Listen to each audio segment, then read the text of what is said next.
하나님 말씀은 열왕기상 12장 21절부터 24절까지 말씀을 우리 함께 읽겠습니다. 열왕기상 12장 21절부터 24절까지입니다. 21절부터 같이 읽겠습니다.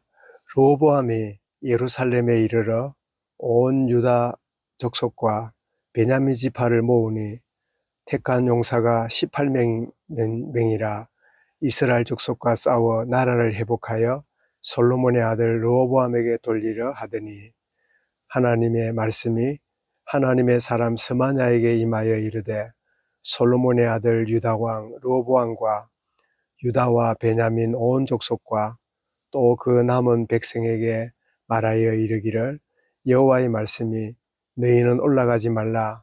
너희 형제 이스라엘 자손과 싸우지 말고 각기 집으로 돌아가라. 이 일이 나로 말미암아 난 것이라 하셨다 하라 하신지라. 그들이 여호와의 말씀을 듣고 그 말씀을 따라 돌아갔더라. 아멘.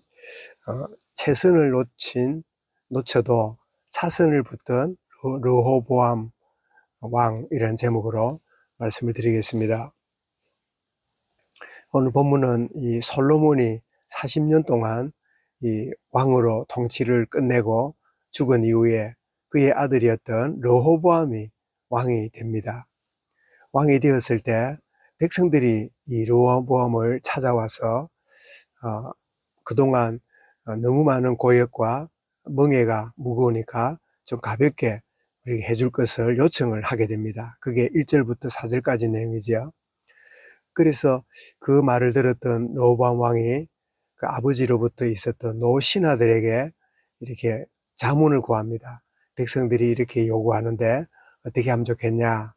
그렇게 물으니까 그 신하들이 이 백성들의 말을 잘 수용해서 고역과 멍해를 가볍게 해주면 아버지 그 솔로몬 때보다 더 충성하고 나라가 번성할 겁니다. 이 이야기를 이제 해주게 되니까 르호보암이 그 말을 들은 다음에 자기 친구들을 불러 모아가지고 신하들이 노 신하들이 아버지 때부터 있던 신하들이 이렇게 말을 하는데 너희들은 내가 어떻게 하면 좋겠냐 하고 친구들에게 물으니까 친구들은 놀랍게도 아버지 때보다 더 백성을 지어짜고 더 그 노 신하들의 말을 무시하고 그렇게 해야 된다 하고 이야기를 해주니까 이 르호보암이 이 노 신하들의 말을 거절하고 자기 친구들의 말을 받아들이면서 이제 그 때가 되어서는 그 너희들이 말한 거를 내가 들어줄 수 없다 하고 거부를 하게 되니까 온 백성들이 그 유다 지파와 베냐민 지파 외에는 다 떠나가 버리는 그런 일이 벌어지게 됩니다. 이렇게 벌어지게 될 때 이 르호보암이 이 떠나간 지파들을 향해서 이제 그들이 다 돌아와서 자기 수하에 있도록 하려고 전쟁을 준비하는, 그러니까 배반에 대한 보복을 하겠다고 전쟁을 하는 거겠죠. 그래서 군사를 모으고 전쟁을 하려고 하는 게 21절에 나오죠.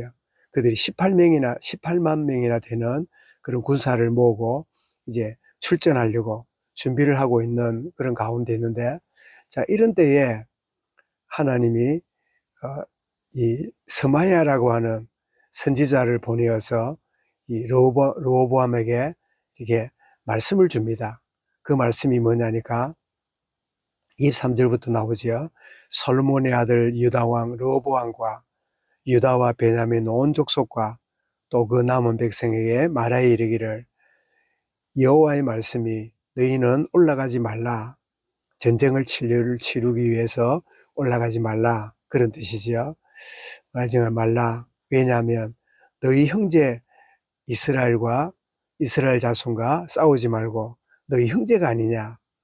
네가 아무리 바른 생각을 간다 하더라도 형제 간에 싸우는 이런 싸움이니까 올라가지 말고, 그 다음에 더 중요한 거는 이 일이 나로 말미암아 난 것이라.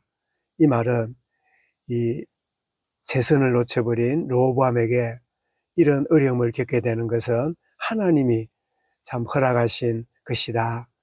그런 사실을 이 스마엘을 통해서, 하나님의 사람을 통해서 알려줍니다. 그랬더니 참 다행히 참 르호보암이 노시나의 이 충고를 받아들이고 온 나라가 안정을 이루는 그 최선은 놓쳤지만, 그런 가운데 이 차선이라도 다음 기회를 가진 그 가운데 오늘 24절 끝에 보니까 그들이 여호와의 말씀을 듣고 그 말씀을 따라 돌아갔더라. 그 말씀을 순종했다. 그 말씀이지요. 우리는 참 때때로 하나님의 성령이 주시는 마음, 그리고 내가 받은 말씀을 참 받는다고 하면서도 참 결정하고 선택할 때는 내 자아를 쫓아가게 되고, 참 보이지 않는 어떤 내 속에 각인된 그것을 쫓아가는 그런 인생이 되지요. 그래서 말도 하고 행동도 하고 무슨 결정도 하고 일도 하는. 그런데 그랬음에도 불구하고 최선을 놓친 나의 인생일지라도 차선으로, 내가 이런 말을 하는 것이 아니었고, 이런 행동을 하는 것이 아니었고, 이런 일을 결정하는 것이 아니었구나, 이렇게 깨닫고 그때라도 돌아설 줄 아는, 최선을 놓쳤을지라도 차선을 붙드는 이런 주의 은혜가 우리에게 참 있어야 됨을 오늘 본문이 말씀해 줍니다. 사실은 우리 모두는 최선을 놓치고 차선을 붙들고 살아가는 그런 우리 인생이 아닌가요? 탕자 같은 인생, 참 아버지 집에서 참 평안과 감사와 또 아버지 집 안에서 누리는 참된 쉼을, 그 복을 누리지 못하고 바깥에 뭐가 있는 줄 알고 내 뜻대로 뭘 하면 되는 줄 알고 내가 원하는 대로 하면 뭐가 평안하고 좋은 일이 있을 줄 알고 참 쫓아나간 그런 인생이 되었지만, 그런 인생이 참 결국은 참 기근을 만나고 큰 어려움을 만남으로 아버지께로 돌아오는, 최선은 놓쳤지만 차선으로 참 처음부터 순종하고 아버지와 함께하지 못하는 이 탕자로 살았던 인생이 다시 돌아와서 차선의 인생을 누리게 되는 이런 모습처럼 우리 모두는 최선을 놓치고 차선을 붙잡고 살아가는 인생이 아닌가 여겨지는데, 왜 우리는 최선으로 승리하고 즉각적으로 순종하고 그렇게 나아가면 참 좋을 텐데, 왜 우리는 최선을 놓치고 사선을 붙들고 살아가는 인생이 되었을까요? 그것도 하나님의 놀라운 계획이 있습니다. 왜냐?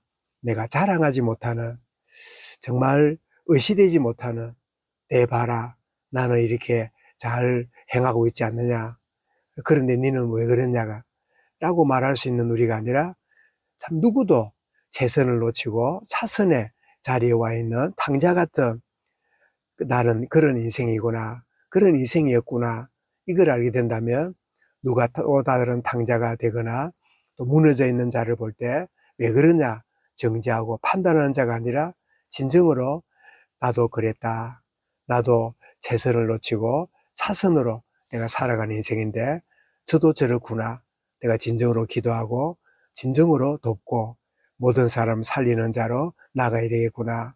그래서 최선을 놓치고 차선을 붙잡고 나가는 인생이 되기에 오늘 드린 찬송처럼 94장에 주 예수보다도 더 귀한 것은 없네, 이 세상 부귀와 바꿀 수 없네, 내가 세상 부귀가 최선인 줄 알고 나아갔지만 이것이 아니구나, 그래서 내가 다시 참 주님을 붙잡고 사선으로 하나님을 참 그 은혜를 누리는 이 고백이지요.